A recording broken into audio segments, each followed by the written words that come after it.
Hey everybody, Brian and Leslie Fatherees with you today on the next episode of the Unbreakable podcast. Yes. We are halfway through November. We've been talking to you about a functional family. We talked about generational functional family. We talked about functionality and dysfunction versus uniqueness.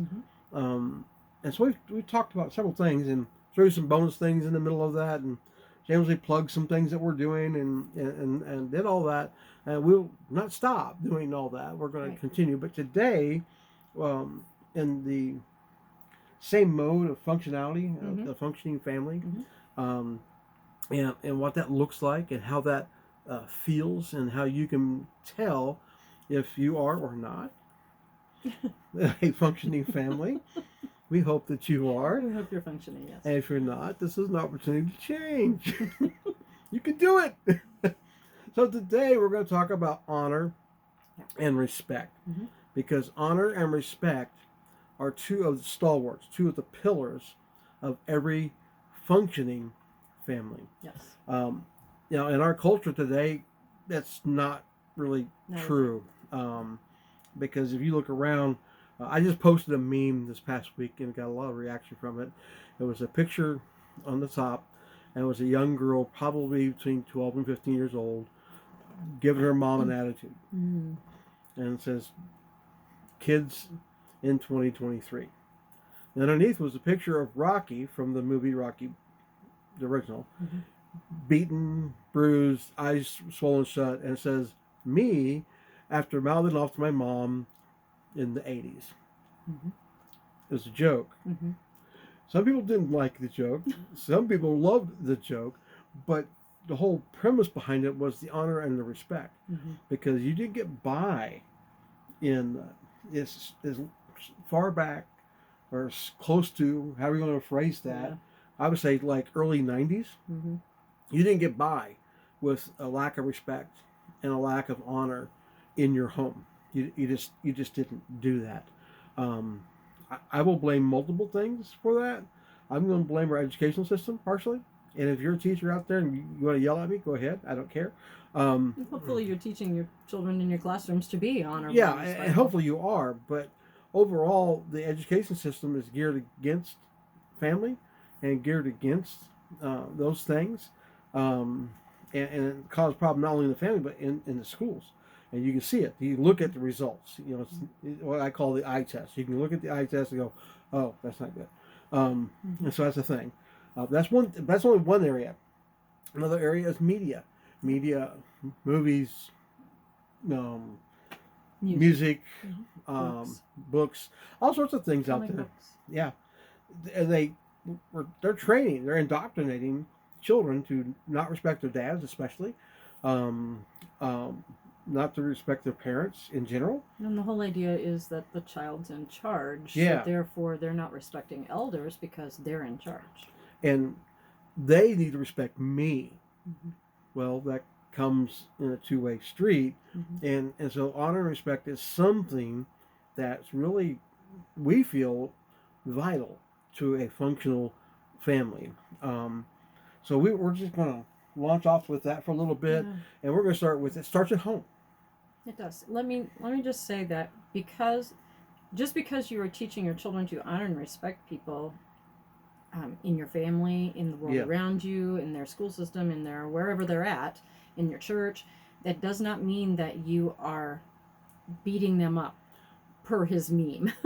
We are not those who beat our children because they're not being respectful. It was a joke, but the idea being that we do demand of them that they honor and respect us as parents. We want them to honor and respect their grandparents, their great-grandparents, aunts, uncles, extended family, especially if someone's older than them. Then we have taught them at home that they are to respect those people, to listen to what they have to say, and to do the best they can to respond to them and interact with them in a way that is not offensive or rude. Also, we have taught them at home to respect one another. And so there's lots of different levels of honor and respect. Before we started, we were talking about in the Bible, especially in the epistles in the New Testament, Yeah. it talks a lot about honoring and respecting one another. Yeah. And honoring and respecting those in authority over us, those that we have we are authority over. We're supposed to honor and respect all. Yeah. And so that's why we feel it's really important that we instill that in our family so that we are not dishonoring the word. Yeah. And we're talking about a functioning family. Mm-hmm. So honor and respect really starts with mom and dad. Right. That's where it starts. And so we can go, you can see behind me, Ecclesiastes 4:12. Another scripture that we use is Ephesians 5:32. Mm-hmm. So all of Ephesians 5 is a chapter that has been looked at as controversial by some. It's not to me, not to my wife, because it says, wives, submit yourselves to your husbands as they submit themselves to Christ, or as Christ, that's the body submits to Christ. Mm-hmm. And people are like, that's sexist and misogynist, and men are just trying to dominate women, and it's patriarchal. It is patriarchal, but not in a sense. But we have a heavenly Father, and He's the patriarch. But not in the sense that the culture says it's patriarchal. Right. Yeah. You need a patriarch in that particular sense. Mm-hmm. So, like in our family, I'm in charge. Right. But I partner with my wife. Right. And we honor and respect or submit one to another. Oh, that's another verse in Ephesians 5. If you get hung up on that one verse, go for a little further. Just keep reading it. It's there. Read it all. Read the whole thing. Yeah. So we submit one to another. We have conversations, but if it comes down to a disagreeing decision, whether it be on education, whether it be on discipline, whether it be on a lot of different things, I get the final say as the head of the house.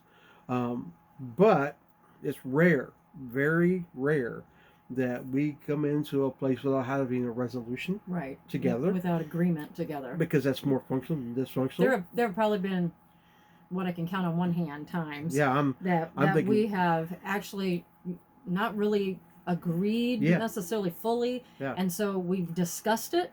And then I said, okay, so you just have to make the final decision on what we're going to do. Because he is the head of our household. And so I honor him as that head, and I give him space and room to be able to make decisions for us, even if they're wrong decisions. And they have been at times. If they turn out to be wrong, then that's fine. We just pick ourselves up and we go a different direction and we try again. Yeah, which actually goes to this honor and respect, because since she allowed me that freedom to make the mistake, and I've made them, and they've cost us financially, emotionally, in a lot of different ways. They've cost us, and a couple times in a big way. Right. They've cost us. And I'm the one bearing the responsibility of that, the brunt of that. But you know what she didn't do? She didn't disrespect me. Right. She didn't dishonor me, even after the fullness of the mistake has become known.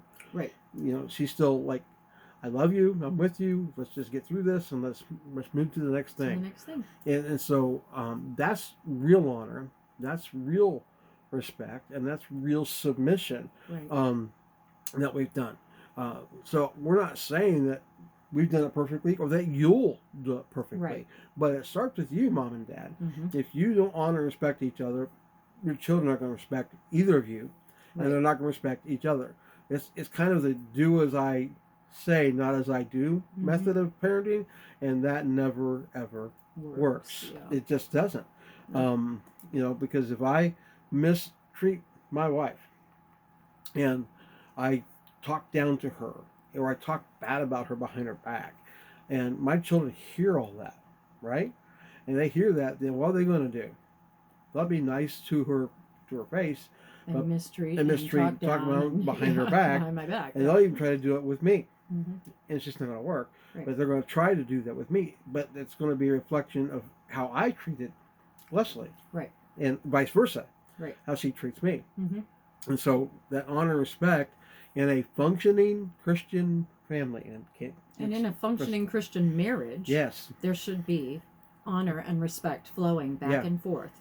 Just like love flows back and forth, there should be honor and respect going back and forth. Absolutely. And we're holding hands right now. I'm so excited. We always hold hands. Most of the time, you don't see it. I can take the camera, turn, but we usually are holding hands while we're talking to you. But anyway, and that's part of the honor and respect as well. But we honor and respect one another. It starts at home. It starts by honoring and respecting your what's one word, your circumstances. It starts on respecting where you're at. For example, we've talked about this before when we go into antique stores when our children were little. We taught them to honor and respect the fact that these are old and some of them are fragile. And very breakable. So it was a no-touch store unless they asked to touch it and hold it and look at it. And they honored and respected our wishes by not grabbing and just throwing and doing and costing me a whole lot more money. And so, just saying. So true. But they did all that because we taught them at home. We also, like Leslie was saying, we taught them to respect one another. We did not allow name calling.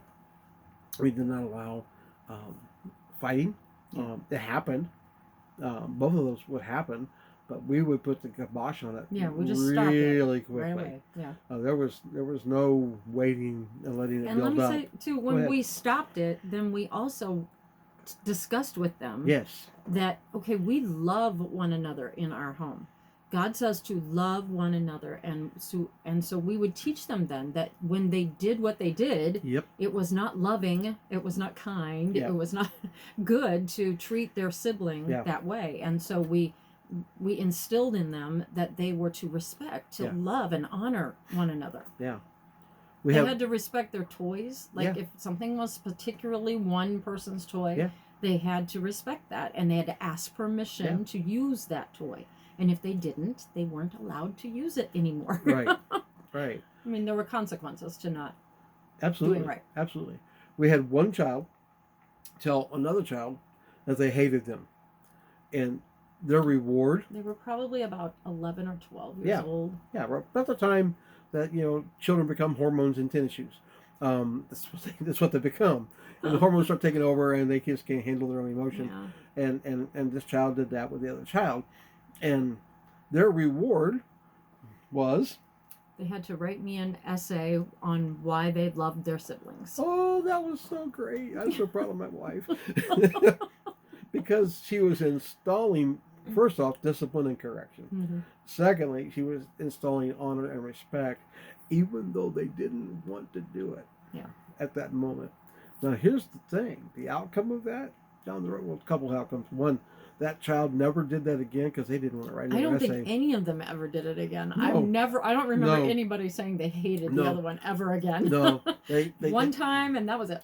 they watched what one child did and they're like, I'm not doing that. And so we're done.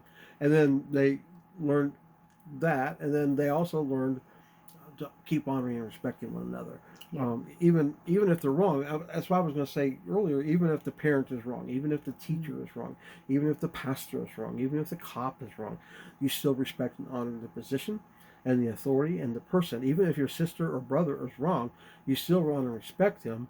But you have to respond to them. You do. With the right kind of attitude, the right kind of tone in your voice. Yes. The right kind of approach, humbling yourself. Yeah, absolutely. But coming to them, even if there's something wrong, you can still approach what's wrong as long as you do it in a right way. Yeah.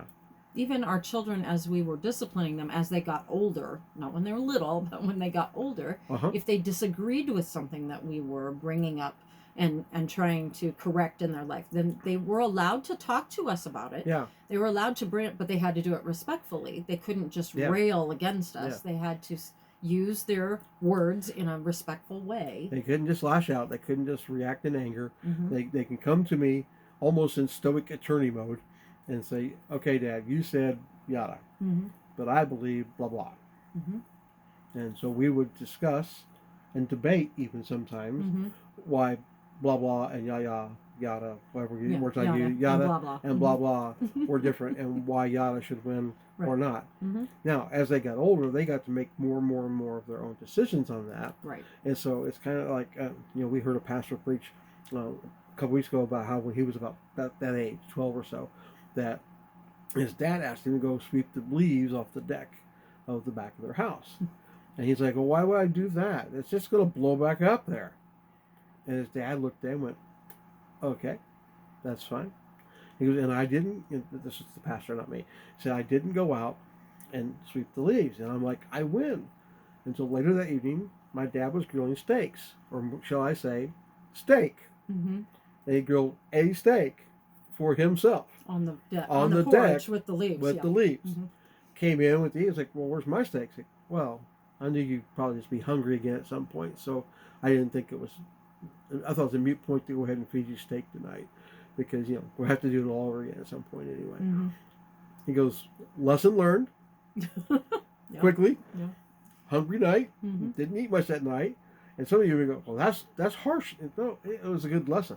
And guess what he went out and did? He went out and got rid of the leaves because he wanted a steak. Yeah. And so sometimes you have to use creative things to bring honor and respect. Right.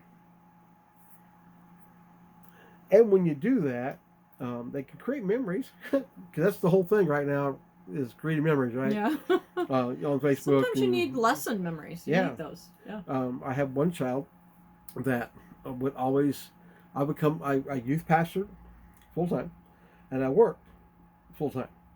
So I was constantly working, constantly going. I would come home from one of the workplaces, and this particular child would stop me in my tracks and inform me on what I needed to do and how I needed to do it. And she was like 4 or 5. She was little. Yeah, she was little. But she was, bossing her father around.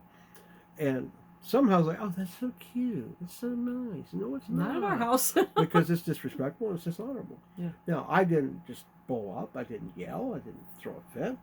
I just looked at that child and said, I said, tell you what. So let me get my stuff together here. And I want you to come with me. She's like, okay. And so we go in my bedroom.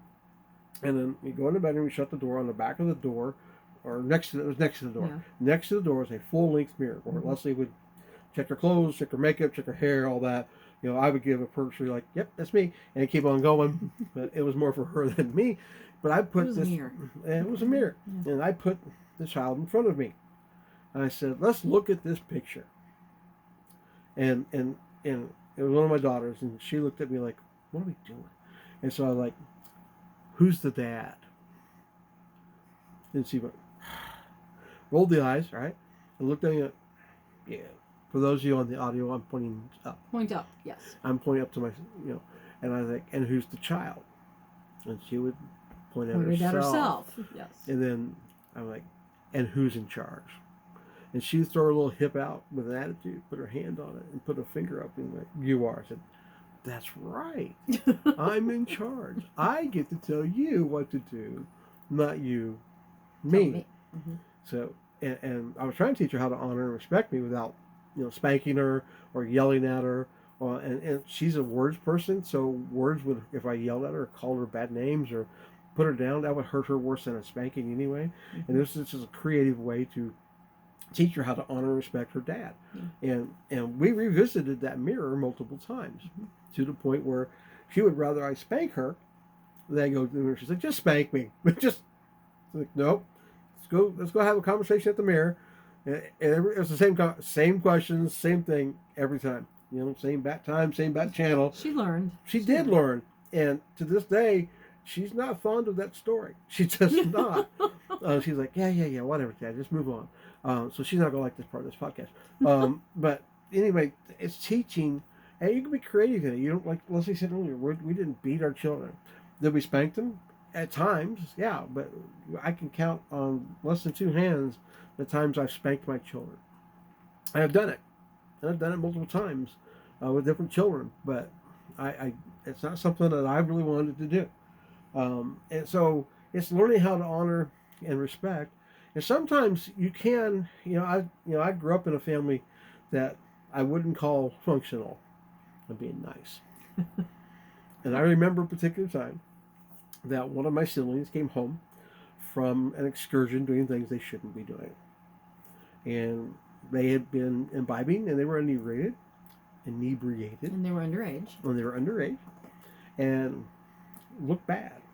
And my father took that particular sibling of mine to the bathroom, held them up in the mirror, said some not nice things, pointed out to them, and I'm like 10, 11 years old. Maybe 12. Maybe. And I'm looking at them, and I'm the middle child, right? I'm the third of six, and I'm looking at them going, that does not look like fun. So I think I will not do that activity, whatever that activity may be, because I do not want to be treated by my father like that. So it was not necessarily the right way to get honor and respect, Right. but its side effect was I did. I honored and respected my dad, partially out of fear, which is not good, but I did. And I still honor and respect my dad. He's gone now, but I still honor and respect him. And so, but he instilled in me some things to learn, and then we tried to take those same things and do them better, and do them in a more unique way, and even a more biblical way. Absolutely, that was our whole drive, and it's still our whole drive. Yeah. Is we try to do everything we do from a biblical perspective. Right. I had some friends post on Facebook this past week about a biblical worldview and how many people do not have one. It was an article that was written by a secular psychologist, psychiatrist, and my one friend, that's what he does as well. And he posted this article and says, I have work to do. And told my friends on either, I have work to do, because it talked about true biblical worldview saturates everything you do. Right. It saturates your business. It saturates your employment. It saturates your family. Yep. It saturates your marriage. It saturates your finances. It saturates every aspect of your life. If you truly have a biblical worldview, it's something that you look at through that lens. Right. And that's what we try to do. Do we always accomplish it? Probably not. But we certainly do more so than most. Not because we're smarter or better. It's just we made a decision. We're being intentional about it. Very intentional about it. And we were certainly intentional using a biblical worldview, raising our children. And part of that worldview, it's biblical. That she said you can go through all the epistles and you can see it over and over and over and over again, is learning how to honor and respect those who have authority over you, whether they're doing it well or they're doing it poorly. Right. Doesn't mean you can't speak out against policies. It doesn't mean you can't speak out against things that are not right. You can and you should, but it doesn't mean you do it in a way that's dishonorable or disrespectful. You do it in a way that still shows honor and still shows respect. Right. I remember I had an incident, this is outside the home, where I was working with someone and they did something to undermine a project that I had been putting together for some time. And they put out a note to all the coworkers, this is what we're going to do, this is how we're going to do it. And they had authority over me. They could do that. They could shift everything. And they did it like 2-3 days before the event that I was developing was to take place. And I was mad. I mean, mad. And so, but I had to go in. I was out of the building more than I was in the building because my position was more a community focused position. So I go in the building. I really didn't want to see this person because I was really ticked off. And I'm leaving, and this person said, "Hey, bro, did you get my text?" I'm like, "Yep." And that's all I was going to say because I'm going out the door. And are you okay with it? Nope. Gonna be honest, right? What? No. Talk to you later. Come here. I can't tell them no. They're my boss. So I'm like, I go, well, what's wrong with it? I said, I don't want to talk right now because I'm mad at you, and I don't want to disrespect you, and I don't want to dishonor you, and I will. At this moment, I'm that mad that I'm going to do that. Well, close the door. Let's talk. Like, did you not hear what I just said? And like, no, close the door. Let's talk. Like, okay. And so I had to summon up all of the things I taught my children, all the things that I believe, all the things that I'm saying to you, and rubber meet road moment. Do I believe what I'm teaching? Do I believe what I'm saying? Right. And I had to disagree, make my point without being disrespectful or dishonoring that person. Yeah. And it was a challenge. So I'm telling you, there's going to be times when they're wrong, because I still think that was wrong. And I left the room still saying that was wrong. Matter of fact, I had made my point so well, like, well, I'll change it back. Like, we can't change it back. You already did this. I'll have to punt. It'll be okay. I'll work it out. I'm just mad at the moment. I'll get over it. It's all right. And so we did, and I did, and we did, and it was okay. And I'm not mad about it now. In retrospect, obviously, I'd be like, right? And I'm not. But I'm just using it as an example that not everything goes your way when you're being honorable. Right. Not everything goes your way when you're respecting. Yeah. Matter of fact, some people will take the honor and respect you give them and abuse it. Yeah. Some will take it and manipulate it. Do it anyway. Yep. Be honorable. Be respectful. Yes. And teach your children that. And let them see when you struggle with it. Let them see when you struggle with that, with your spouse, with your in-laws, with your outlaws, and the other laws. All of those. Thanksgiving's a great time for them to see that. Because, there's probably someone in your family that you honestly don't respect and honestly don't want to honor. Do it anyway. So we've taught our kids, and our children were taught to respect and honor in our home. Yeah. And so our nuclear family, yes, we honor and respect one another. Then we would have, like everyone does, visits out to grandparents, visits out to aunts and uncles, or to a big family reunion or whatever. Yep. And so then it became something where we had to train them, like he's saying, to stay in that honor and respect mode when they were out also. We have a very, my side especially, but Brian also has people in his family line that were military. We honor military in our family. Yeah. We are very respectful. We taught our children to do things like stop on the road when there's a funeral procession. Yeah. I mean, just all the things. We are very respectful of the things outside of our family, as well as the things inside of our family. Yeah. And so as you approach Thanksgiving, remember that we are also to show national honor and respect. Yeah. Sometimes people in our nation make it difficult to honor and respect them. Leaders make it difficult to honor and respect them, no matter which side of the political thing you're on. Some people just make it difficult to honor and respect them. Yeah. They don't line up with how you believe. They don't have good skills in what you think they should have skills in, or whatever, and so you have to keep on the honor and respect for positions and for the nation. Remembering our nation's history is very important to us, something we've taught our children to honor and to respect. And so when we were homeschooling, every year, every Thanksgiving, every Veterans Day, every Memorial Day, we always were bringing back up family history that pertained to that, and national history, reminding them how things happened, how things came to be. Good and bad, and why that's important to remember, and what it means to us. Without the people going before us, we wouldn't have the same freedoms that we have to be thankful for at Thanksgiving time.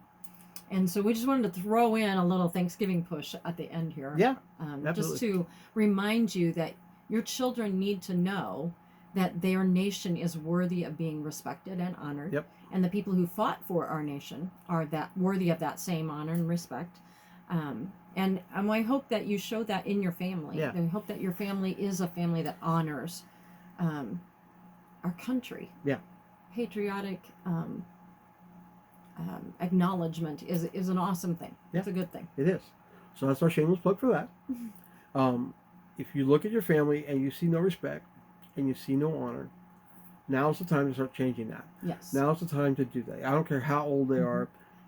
I demand respect. I demand honor. I do not demand fall in step agreement, but I do demand honor and I do demand respect, and because I also give it. And it's really fun because, like, even with some of the people that are younger than me, but I show them the respect and honor their due. Like, for example, my oldest daughter and her husband, I show them respect and honor their due as a mom and a dad. I don't try to undermine what they do with their children. Right. I do give them advice. I do give them counsel. I try to limit it to when they ask for it. Sometimes I give it anyway, but most of the time I wait till they ask for it and then give it to them. And so I'm honoring them in the position that they're in as the parents of my grandchildren, their children. Yep. And so I'm praying for them, and they know it, and I'm believing for them, and they ask me questions. They ask me for input, and when they ask, I give it. But I don't disrespect the position that they have. I don't talk bad about them to their children. I talk them up.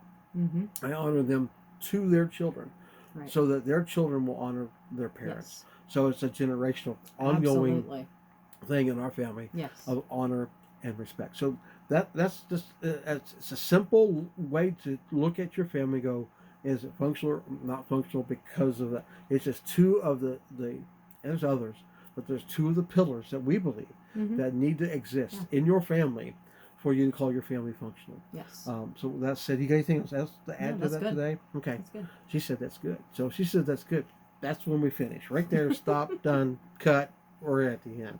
All right, shameless plug. Be sure to go out and get the book that my wife wrote, The Family Manual, a practical guide to raising a Christian family, because it's Christmas time. That's right. And to make a great Christmas gift for your family. Yes. And we've gotten people starting to give us great reviews and things of that nature. Just go to theunbreakablefamily.com to order the book. We would appreciate that. Or anywhere that you buy books. You can go to Amazon, Walmart, Barnes & Noble, wherever you can find books, it's being sold. Yep. So go buy the book, The Family Manual, a practical guide to raising a Christian family. It's a mouthful, written by Leslie Fatherees. So if you do that, it'd be great. We're praying for your families. We're believing for God to give you the end of the year blessings that are coming to you. Yes. We're believing big things for everyone here, and we're asking God to continue to reach out and touch the families in the American church. Yes. So with that said, we love you, and we will talk to you on the next episode of the Unbreakable podcast. We'll see you soon and talk to you soon, folks. All right, bye for now.